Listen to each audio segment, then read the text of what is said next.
Благодарам, председателя. Почитам председател, почитувани министри во владата на Република Македонија, почитувани колеги пратеници, почитувана колежка Шекеринска. На почетокот ќе дадам една ретроспектива за личноста која ако нешто заслужува денес тоа секоја не е седмицата за интерпелација, односно неоправданото и нерелевантното барање за нејзина интерпелација. Како министер за внатрешни работи во досегашниот период на нејзино министерување, почитуваната Гордана Јакуновска стана синоним за честност и професионалност, со што успеа да го зајакне дигнитетот на Министерството за внатрешни работи во целина. Така, мои колеги, колежка Шекеринска, повеќе нема афери за криминални сделки, наместени тендери, измислени шеми за делување спротивно на законот.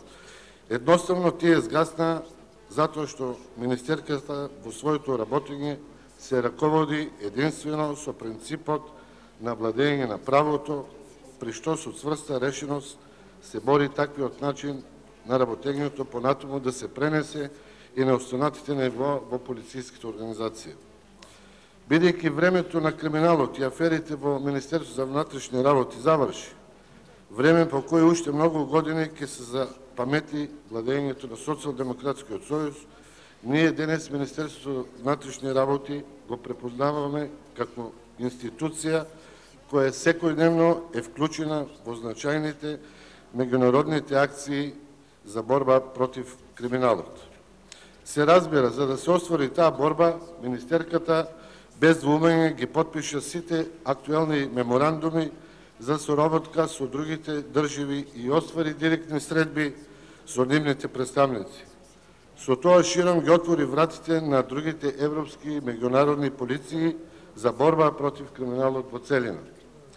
Успеа да го модернизира Законот за внатрешни работи со внесување на европски стандарди како оние во Словенија, особено за системот за напредување во Министерството за внатрешни работи, систем на кариера со што ги воспостави темелите за професионализам и одговорно и отчетно работење. Станува збор за политичар со високи демократски принципи на однесување, министер без компромисен борец против криминалот и бројните современи обштествени зла.